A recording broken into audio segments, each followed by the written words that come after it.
പറയുന്നത് ഉസ്താദേ, മക്കള് നന്നാകാ ദുആ ചെയ്യണം. എന്റെ മക്കള് സ്വാലിഹീങ്ങളാകാൻ, ഹാഫിളീങ്ങളാകാൻ, ആലിമീങ്ങളാകാൻ, എന്റെ മക്കളുടെ കൈപിടിച്ചുകൊണ്ട് സ്വർഗത്തിൽ പോകാൻ ഉസ്താദേ ദുആ ചെയ്യണേ എന്ന് മാതാപിതാക്കള് പറയുമ്പോ, ഉമ്മാ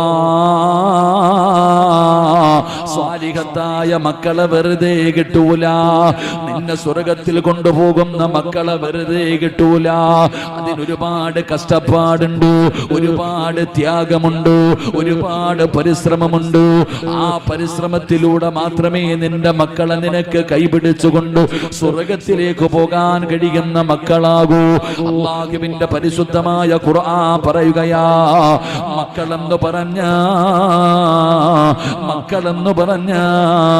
അല്ലാഹു തന്നിരിക്കുന്ന ഒരു സമ്മാനമാണ്. ആ മക്കളിലൂടെ നിനക്ക് വലിയ സന്തോഷമുണ്ടാകുമടോ. മക്കളിലൂടെ നിനക്ക് ഇസ്സത്തുണ്ടാവുകയാ, മക്കളിലൂടെ നിനക്ക് ഇസ്സത്തുണ്ടാവുകയാ.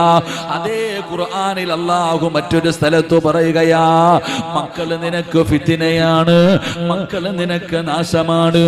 ഈ സദസ്സിലിരിക്കുന്ന പലരും മക്കള് കാരണം കരയുകയാണ്, മക്കള് കാരണം തലകുനിക്കുകയാണ്, മക്കള് കാരണം നാണം കെടുകയാണ്. മക്കളുടെ കൈപിടിച്ച് സ്വർഗത്തിൽ പോണോ? സ്വർഗത്തിലേക്ക് കടന്നു പോകുന്ന പിതാവിന്റെ കൈപിടിച്ചുകൊണ്ട് നരകത്തിലേക്ക് പോകുന്ന മക്കളാകണോ? എന്റെ പ്രിയപ്പെട്ടവരെ, എങ്ങനെയാണ് നല്ല മക്കളെ കിട്ടുന്നത്? മഹാനായ സയ്യിദുനാ ഉമർ ഇബ്നുൽ ഖത്താബ്, ഉമർ ഇബ്നുൽ ഖത്താബ് റളിയല്ലാഹു തആല അൻഹു രാജ്യം ഭരിക്കുമ്പോ ഉമർ തങ്ങളുടെ മുമ്പിലേക്ക് ഒരു പിതാവ് തന്റെ മകനെ പിടിച്ചു കൊണ്ടുവരികയാണ്. തങ്ങന്മാരുടെയും ഉസ്താദന്മാരുടെയും മുമ്പിലേക്ക് മക്കളെ കൊണ്ടുപോയിട്ട് ഉപദേശിക്കാൻ പറയുമല്ലോ. ഇതുപോലെ ഖലീഫയായ ഉമർ തങ്ങളുടെ മുമ്പിലേക്ക് ഒരു പിതാവ് തന്റെ മകനുമായി കടന്നു വരികയാണ്. യാ അമീറുൽ മുഅ്മിനീൻ, ഉമർ തങ്ങളെ, ഇവനെ ഉപദേശിക്കണം തങ്ങളെ. ഇവൻ എന്നെ ബഹുമാനിക്കുന്നില്ല, ആദരിക്കുന്നില്ല, എനിക്ക് നൽകേണ്ട സ്ഥാനം നൽകുന്നില്ല, ഇവൻ പറഞ്ഞാൽ അനുസരിക്കുന്നില്ല, ഇവന്റെ സ്വഭാവം മോശമാണ് തങ്ങള്. അതുകൊണ്ട് എന്റെ പൊന്നുമോനെ ഉപദേശിക്കണം. ഇവന്റെ പ്രായം കുറഞ്ഞവരോട് ഇവന് കരുണ കാണിക്കുന്നില്ല.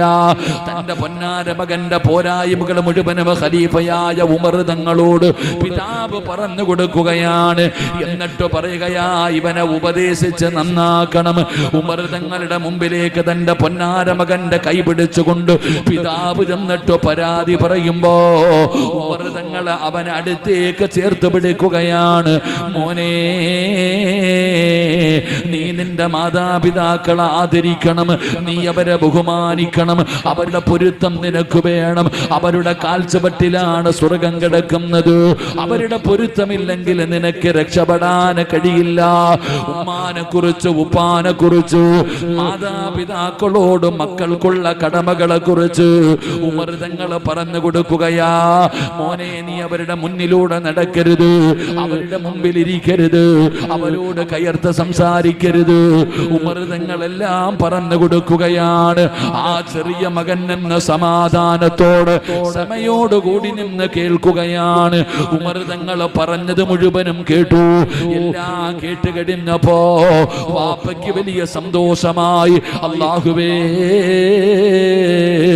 എന്റെ പൊന്നുമകൻ നേരെയായല്ലോ, എന്റെ പൊന്നുമോൻ നന്നായല്ലോ. പിതാവിന് വലിയ സന്തോഷമായി.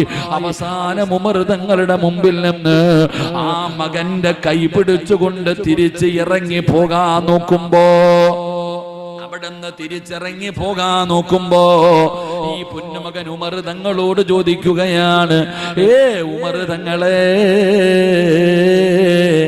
എനിക്കൊരു സംശയം ചോദിക്കാനുണ്ട്, എനിക്ക് അങ്ങയോടൊരു സംശയം